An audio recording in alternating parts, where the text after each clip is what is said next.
picture, no? So let us wait, no, to work it on recording. So right now it is being recording, no? Everything now will proceed, no, to record, and be good, kind, no, to your classmate, to your teacher. Turn off your microphone, no, to not disturb us in the entire discussion. So let me present my window. Yeah. Can you see, not the presentation? Yes, sir. Okay, so I'll be in the full screen mode. Can you see it right now, the presentation?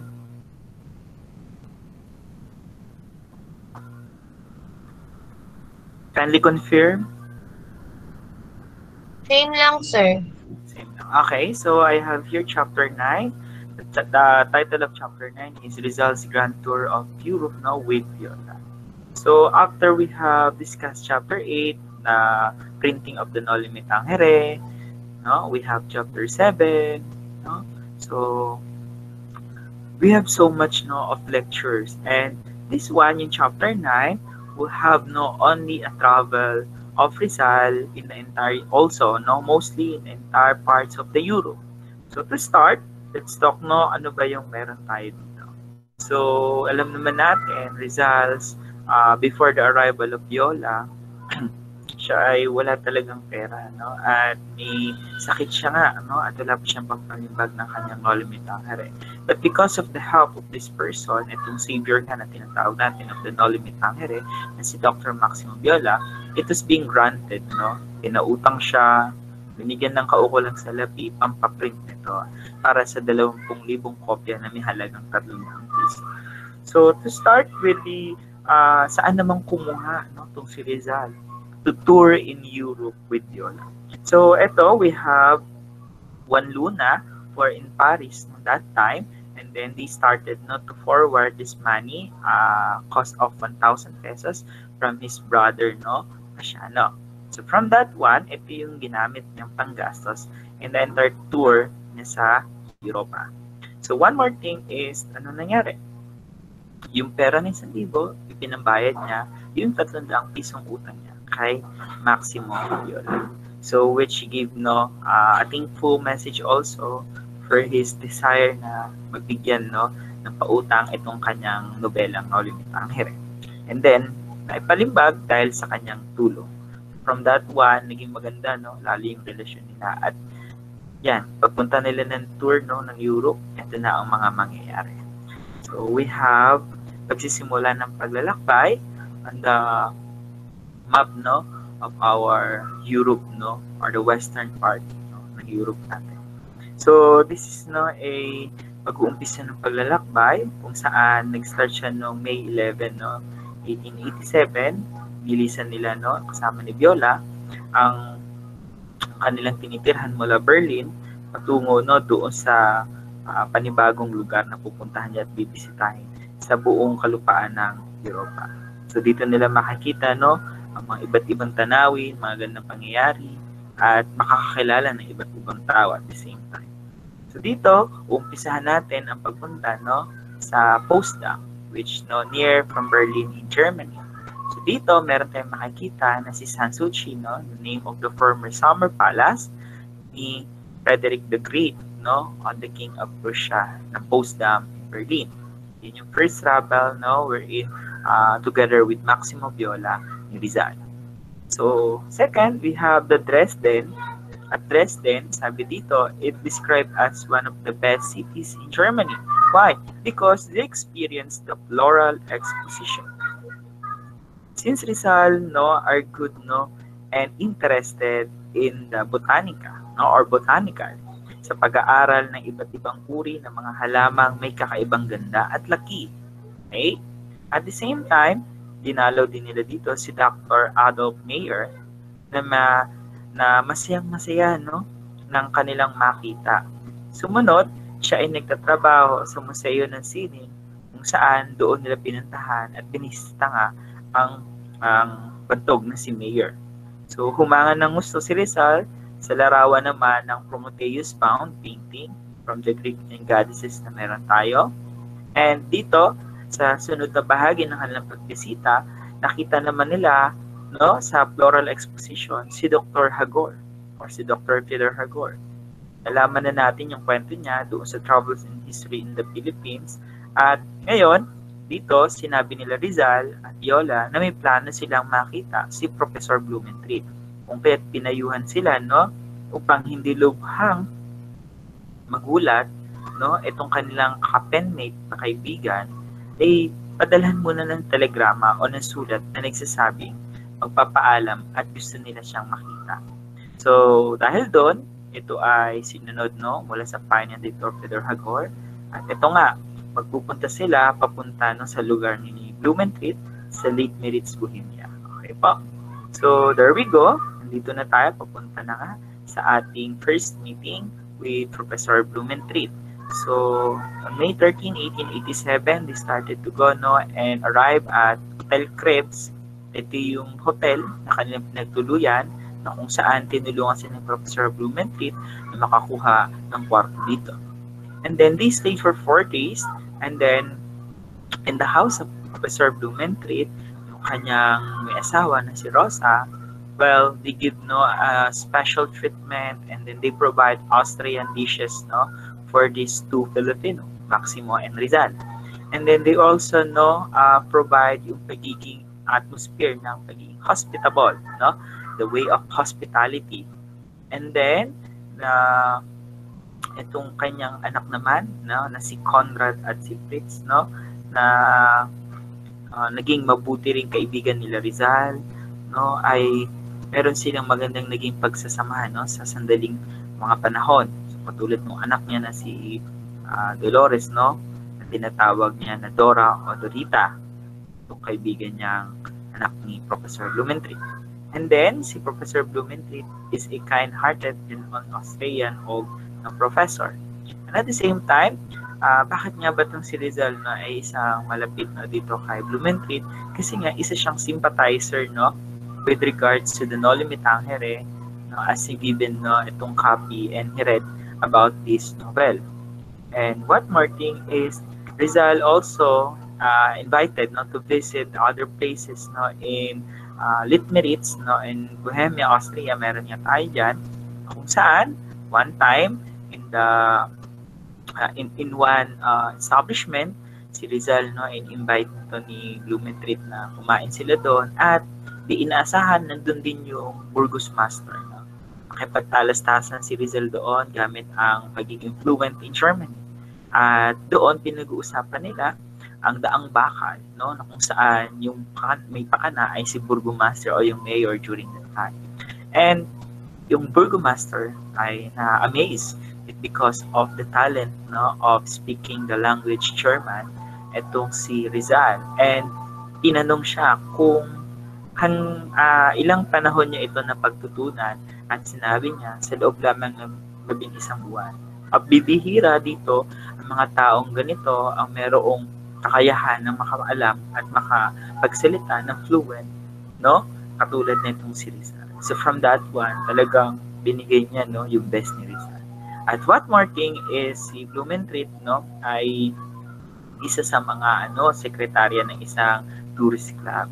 No, kung saan dito sa kanilang asosasyon na to, inimbitahan nila si Rizal no, na dumalo. At dito, nung inanyahan nito sa kasasamahang turista nga, ay inanyahan ni rin no, na si Rizal na magsalita.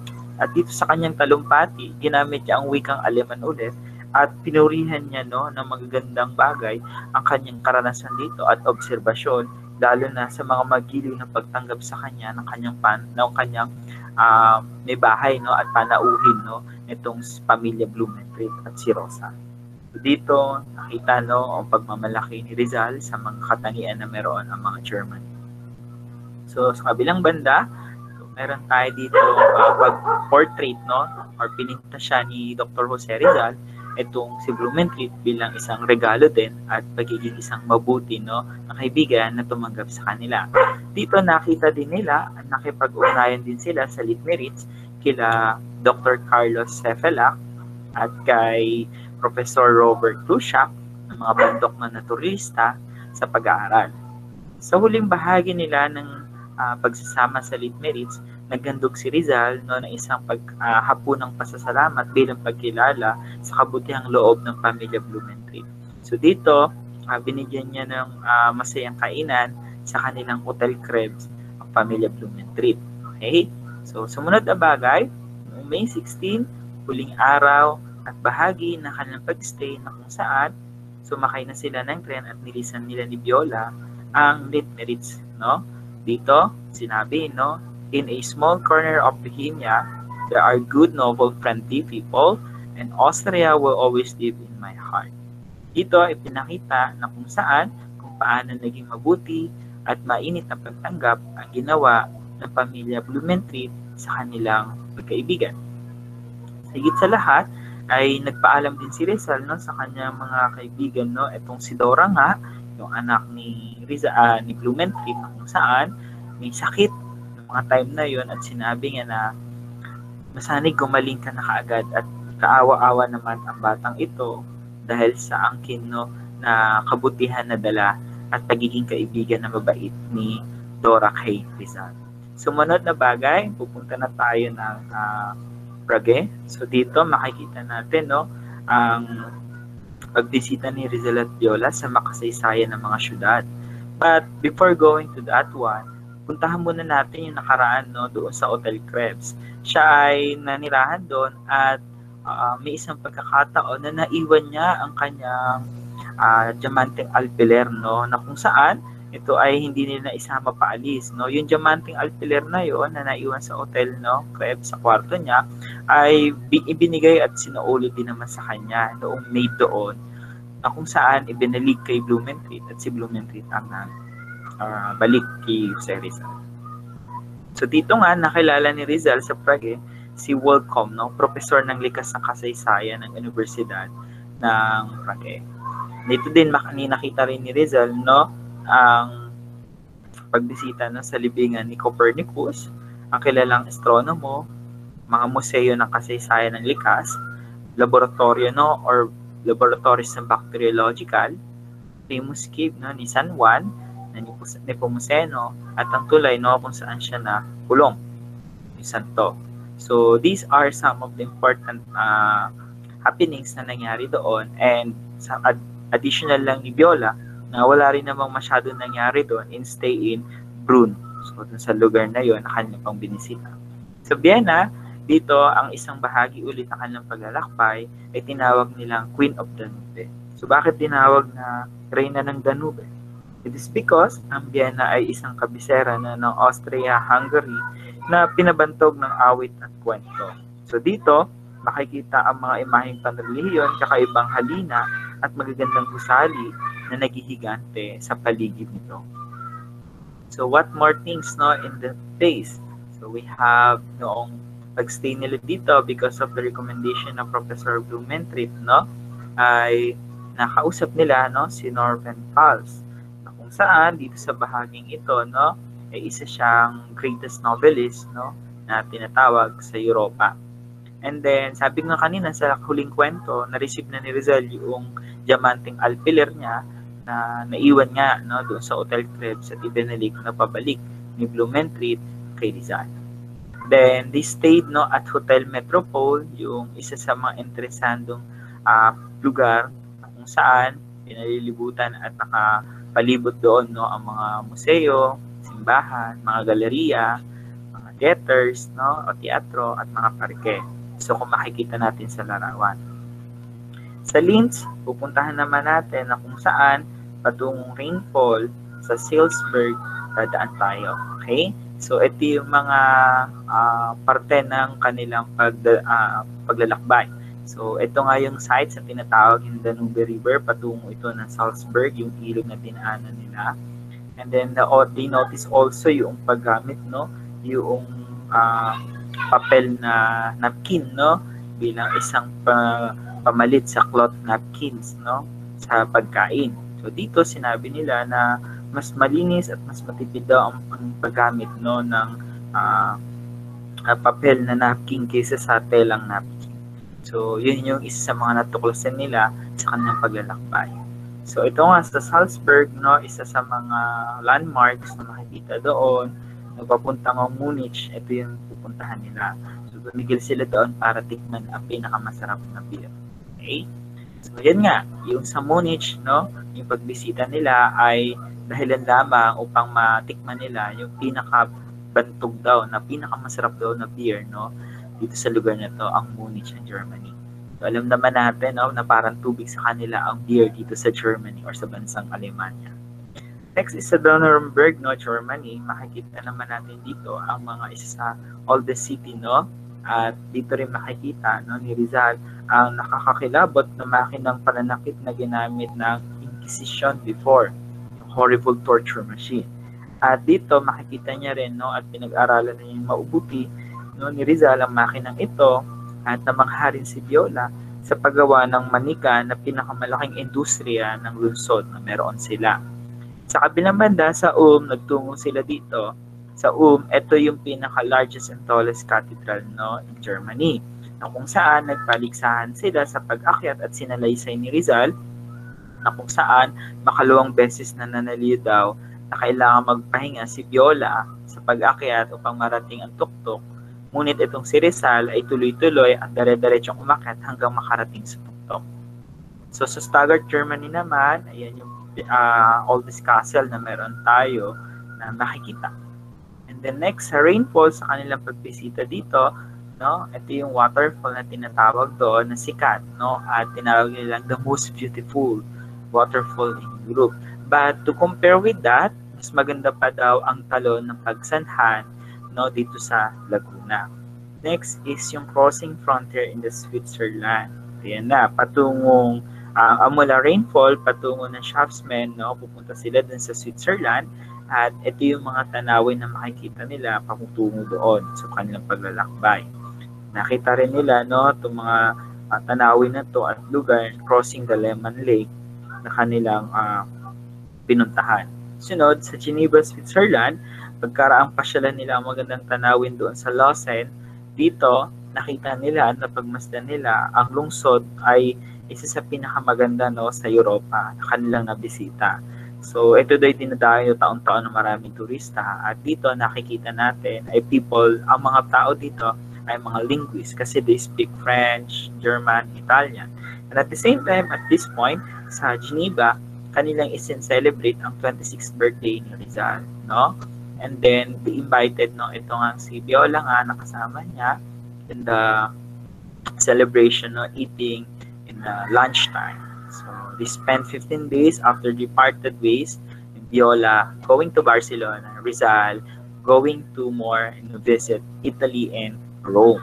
So, at that point, sila ay maghihiwalay na kung saan may bahagi, no, naman na nabalitaan si Rizal mula sa kanyang mga kaibigan na binigay sa kanyang balita. So may isa daw exposition na isang ikinagalit ni Rizal na kung saan tampok dito ang kanyang mga kababayang Igorot. Although ito ay yung mga indigenous group people, mga Igorot. Mga Igorot na to ay kung saan tampok sa exposition at nakikita kung saan tatawanan daw at nilalait ng mga Espanyol at mamahayag ang mga kaibigan niya, no, dito na kanyang mga Igorot, no, o kayang kababayan, no, o mga kapwa kalahing Pilipino. Dahil nga si Rizal ay kampiyon ng dignidad ng sangkatauhan, ayan, nagsagawa si Rizal, no, ng isang sulat, no, at ibinigay kay Blumentritt, no, na kanyang ikinigigalit bakit ang panlalait nito sa kanyang mga kababayang Igorot mula sa parte ng Hilagang Luzon, no, ay ganito ang iginawa. Dahil karamihan dito ay namatay, no, dahil sa exhibition na kanilang ginawa, dahil pinilit nila, no, na manirahan sa labas at mamatay sa lungkot at pulmonya o typhus ang ating mga kababayang taga-Hilagang Luzon na mga indigenous group na Igorot. So dito sa kabilang banda, naghiwalay na nga sila ni Rizal at saka ni Viola sa Geneva. So si Rizal nagpatuloy pumunta ng ibang pang lugar. Binisita niya ang Italy, no, ang mga lugar ng Milan, Turin, Venice, and Florence, kung saan hanggang sa narating niya naman ang Rome. So dito sinabi niya ang Roma ay walang hanggang lungsod or the eternal city at ito ay ang tinatawag na lungsod ng Sisar. No? So, alam natin yan, during that period of the early civilization ng mga Romano ay Caesar na tinatawag o kanilang mga hari na namumuno doon, no? At dito makikita natin, no, na sinabi niya na narito na ako sa Roma, lahat ng apakan ko ay may bahid ng alikabok ng mga bayani. Yun yung mga one of his experiences. And on that one, hindi naman siya talaga nagagala just to visit, but here sa lungsod ng mga papang kabisera ng kakristyanuhan, ay labis niya no, na ikinatuwa ang iba't ibang bahagi na kung saan makikita niya ang iba't ibang museo at mga iba't ibang ganda ng mga tampok na simbahan na naglalakihan doon at mga amphitheater at forum Romano na bantog sa architecture na art.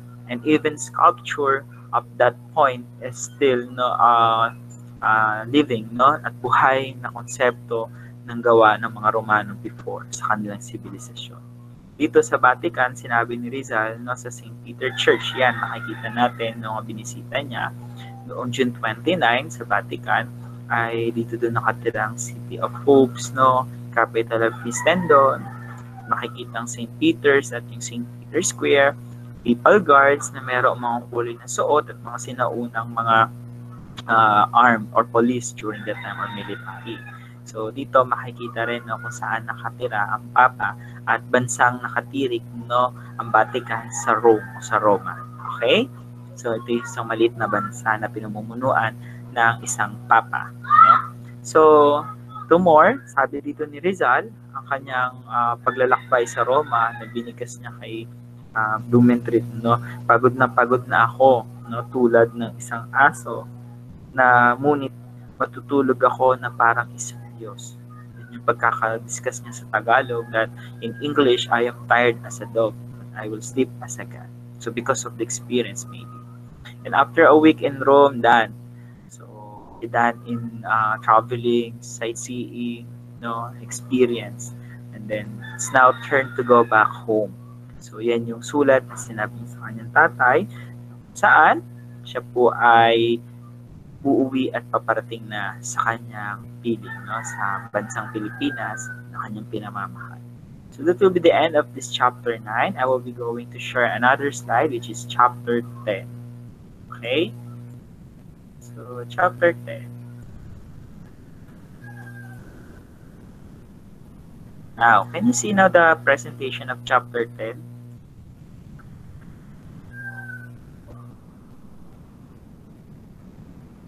Can you see now the presentation of chapter 10?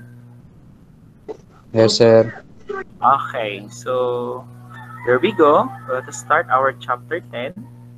So in chapter 10, we have the first homecoming, which is the first time, no, after several years or 5 years after Rizal staying outside, no, in the foreign land.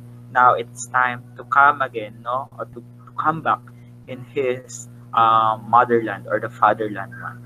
So sa kanyang angking ganda at kahali-halina, no, natura ng Pilipinas, ay naalala niya pa rin, no, yung saya na dulot nito. At kahit na makahali-hali ng bansang nabisita niya, no, sa pangingibang bayan, ay hindi nakapagpalimot sa kanya upang bumalik na dito sa kanyang bansang, no, sinilangan. So dito, tatalikuran ni Rizal ulit ang kanyang paglalakbay at babalik ng muli siya sa kanyang sariling bayan. So kaya pagkaraan ng 5 taon, di malilimot ang paglalakbay sa Europa, bumalik siya sa Pilipinas noong August 1887 at naging manggagamot sa Calamba. So to start, we have yung decision to return home, which na yung number 1 is no, yung kanyang publication of Noli Me Tangere as to effect of the Spanish friars, no, in the church. And then Rizal was warned by Pasiano dahil sa kanyang balak sa pagpunta at pagbalik dito sa Pilipinas, at dahil nga dito kasama ng kanyang mga kaibigan, mga kasamahan, na huwag nang bumalik at pumunta muli dito sa Pilipinas. It is because of the problem that brought by his novel Noli Me Tangere. And next point, we have yung Rizal's reason why he got to choose, no, going back to his home, the Calamba. It is because number 1, to operate his eye mother, no, because itong nanay niya ay naglalabo ng mata at halos bulag na. Then sunod, to serve the people, no, who had long been oppressed by Spanish tyrants which help them para mapagsilbihan ng mga kababayang malaon ng mga inapi ng mga tiranong Espanyol sa kanilang mga kalupaan. At yung pangatlo, sabi dito ay alamin or to find out himself about Noli and his writings affecting Filipino and Spaniards alike in Philippines. Saan? Ano kaya yung naging masidhing epekto ng kanyang nobelang Noli na sinabi ko kanina dito sa kanyang mga kalaway na Espanyol at mga Pilipino na kanyang mga kababayan. So, ang panghulit-huli sa lahat na hindi niya nakuha hindi siya nakapag punta kay Leonor Rivera ay yung pagtanong-tanong bakit wala siyang nababalitaan patungkol dito sa kanyang kasintahang si Leonor Rivera. So, for more, we have delightful trip to Manila going back here nga dito sa kanyang fatherland.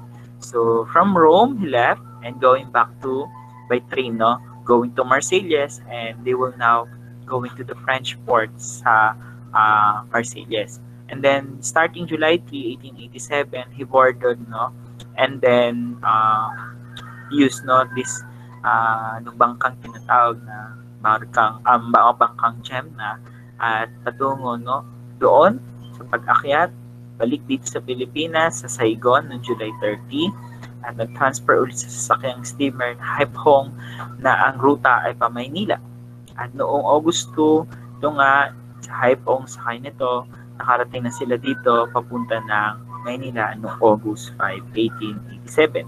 So, sakay sa patungo ng barkong Haiphong, nilista nila ang barko at dito makikita natin sa bago dumating ng Maynila, nakaranas sila lang sama ng palagay ng panahon at nabasa ang ilang aklat niya na dala-dala o mga librong inilimbag doon sa kanyang paglalakbay.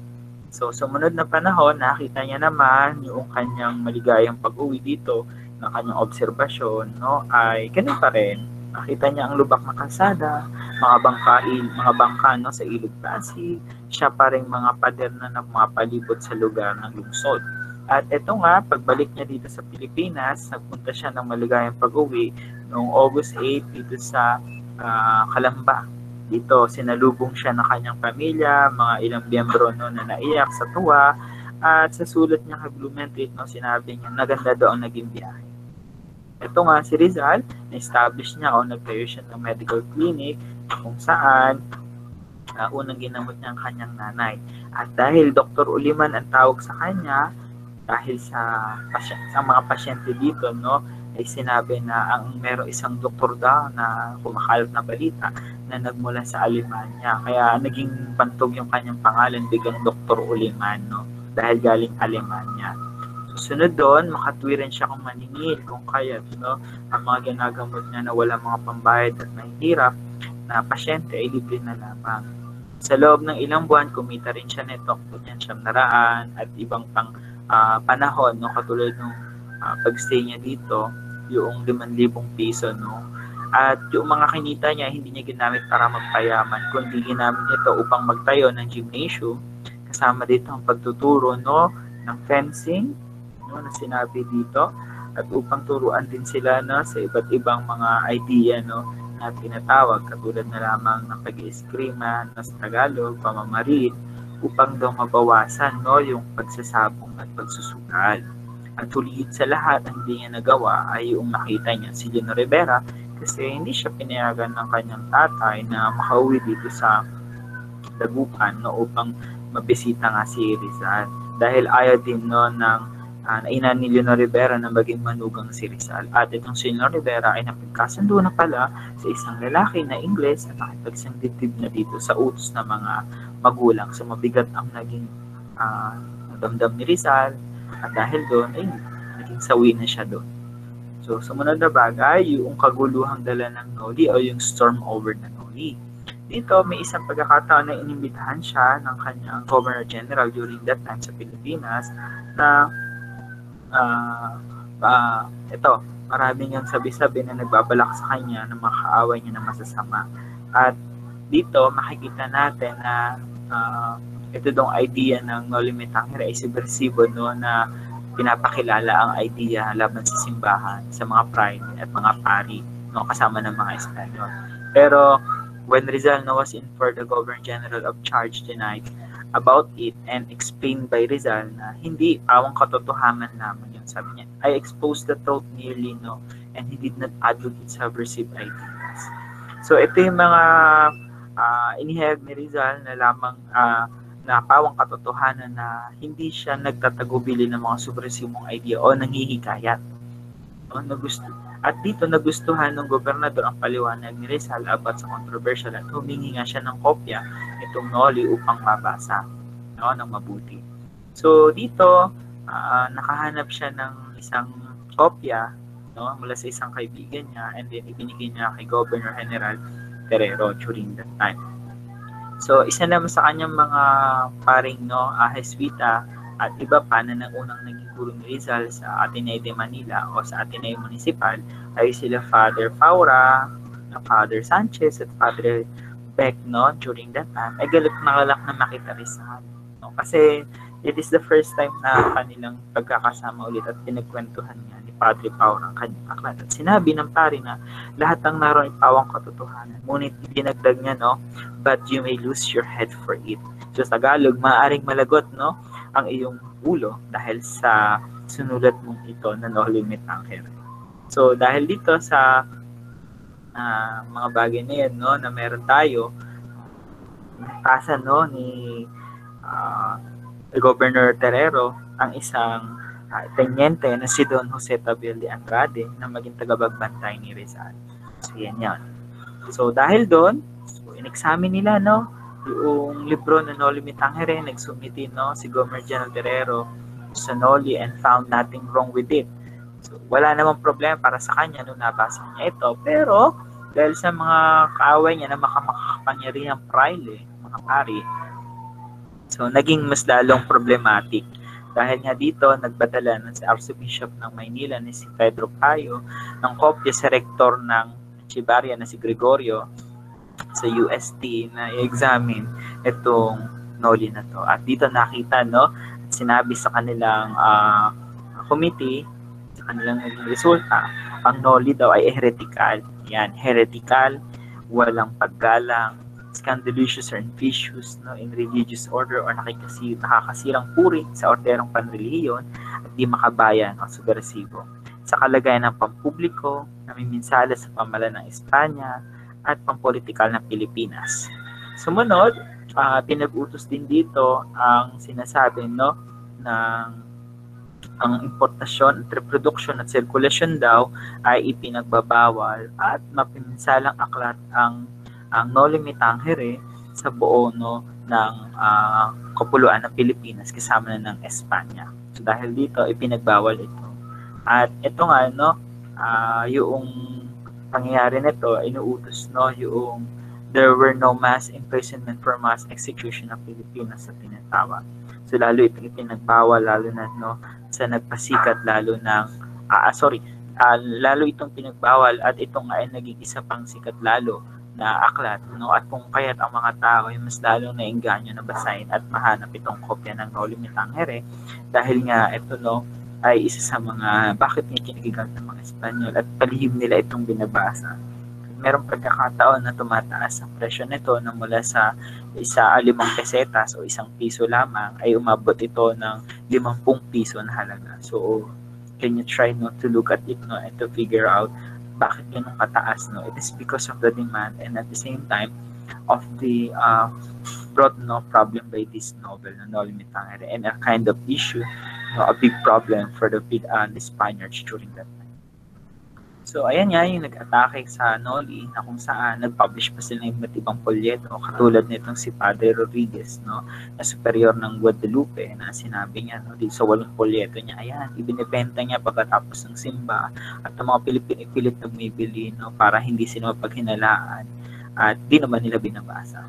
Katulad niya, yung why should I not treat them, beware of them, why, and what can you tell me of the flag, why do temptations triumph, and many more.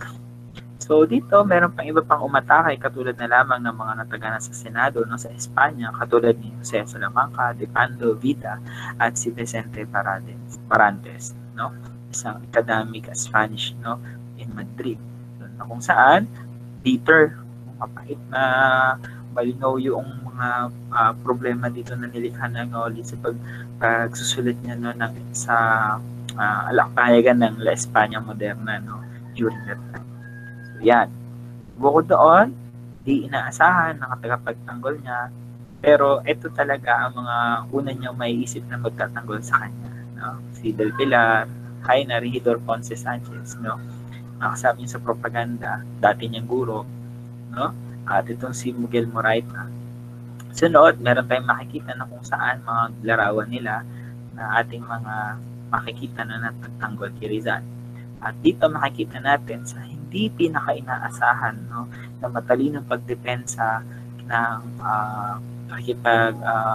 laban niya sa mga ibang na nagbibigay maling puri sa nobela niya ay si Vicente Garcia. Siya di yung pinakamabait na pari na kanyang nagtanggol sa kanyang Noli. No? Siniwalat niya dito na sabi niya, ang una, hindi masasabing ignorante daw si Rizal. Bakit? Katulad ng sinabi ni Padre Rodriguez, siya ay minatapos sa Universidad ng Espanya. At higit sa lahat, siya ay nakatanggap ng karangalang eskolastiko o mataas na uri ng honor. So, hindi rin tinutuligsan ni Rizal, ikalawa, ang simbahan at ang Espanya. Kundi, ang inaatake ng Noli ay ang mga maling gawain ng mga Espanyol na opisyal no, hindi ang Espanya. At dito, sinasabi niya rin yung mga bad corrupt affairs and not the chairs no, of the church. So, ultimato, ang sinasabi niya lang dito ay ang masasama ay ang tiwaling praile. At ikatlo, higit sa lahat, sabi niya dito, parang pilosopong sinabi ni Padre Vicente Garcia, no, na ito nga, si Rodriguez daw, nasabi niya na yaong bumabasa daw ng Noli ay gumagawa ng kasalanan mortal. Di kung sa ganun daw, nakagawa din ng kasalanan si Rodriguez o si Padre Rodriguez kasi nabasa niya na to. No? And therefore, nakakommit na siya ng mortal sin na tinatawag. So dahil dito, lubos na napaiyak si Rizal sa kanyang pasasalamat at labis-labis na natanggap na pagsuporta dito sa kanyang nobelang Noli Me Tangere. So dito, Rizal and Tabiel de Andrade nga, binigyan siya ng bodyguard nitong si Guerrero. So si Tabiel de Andrade no, ay isa sa mga tenyente no, na merong may pinag-aralan no, at pares silang kapwa may interes sa parehas na bagay katulad ng pag-eskrima, pamamaril at nangangaso at pagpipinta. So edukado at marunong magsalita ng iba't ibang lengguwahe si Tabiel de Andrade. At sa lahat, yung apelyido ng Tabiel de Andrade ay isang familiar no, because during the military court, ang kanya naging tagapagtanggol o abogado ay yung kanyang kapatid din, no, itong si Tabiel de Andrade. Dito, katukayo niya nga na si Jose Tabiel de Andrade ang nag-iisa sa inatasan na magprotekta kay Rizal na nabantayan ito. So dito makikita natin no, yung mga unhappy days no, ni Rizal sa pag-stay niya in Calamba. So katulad nung the death of his ate Olympia at yung isang walang basihang mga kwento inikalat sa kanya ng kaaway na isa raw siyang espiya ng Alemanya. Okay? So next is, sabi din dito, meron din pangyayari na ang problemang agraryo ng Calamba na saan na isiwalat, no? Na impluwensyahan ng katotohanan ng Noli Me Tangere at pinagputos ito sa Governor General na imbestigahan daw ang mga lupaing praile para maayos ang anumang pagkapantay-pantay at maayos sa pagtrato. So dahil dito, nagkaroon ng isang investigasyon, iniutos no, upang malaman ito. At dito nga isinulat nila no, at himingi ng tulong ang sambayanan kay Rizal upang kanilang ilista itong mga grievances no offense against dito sa Hacienda Management. So dahil dito, niimbestigahan niya at musa ng kasulutang sinang-ayunan at pinirma ng mga kasama at tatlong opisyal ng Hacienda noong mga panahon yun, noong January 8, 1888. Sunod, we have yung Calamba Agrarian Trouble Findings wherein no, yun yung mga nakita nila na dahilan upang maging problema no kanilang during the Calamba Agrarian Reform. So, sunod is yung bigay sa kanya ng summon no, kay Rizal. Binigyan siya ng advice, sinulatan na lisanin na muna ang Pilipinas for his own good. para sa kaligtasan din. It is because sa pangyayaring ito, ang mga bahagi nito na si Rizal i-aatras sa kanyang laban para hindi siya isang duwag kundi para iligtas ang kanyang mga ang kaibigan dahil naging mapanganib ang buhay ng kanyang pamilya at mga kaibigan dahil nga dito sa dala ng Noli Me Tangere at maging kaugnay kay Rizal. At yung pangalawa ay para mas makalaban para sa mga kaaway pa at mapagsilbihan ang sariling bansa kung makakapagsulat siya ng ibang bagay pa dito patungkol nga dito sa bansa nangyari natin na problema. So yun yung mga possible na pwede natin makita that being point here. And then yung last one, yung pointer kalamba na ginawa niya binigay during dun sa mga manggagawa o ang hymno ng paggawa. So that will be the end of our discussion for chapter 10. And I will stop sharing, go into Google Meet Home, and you may now ask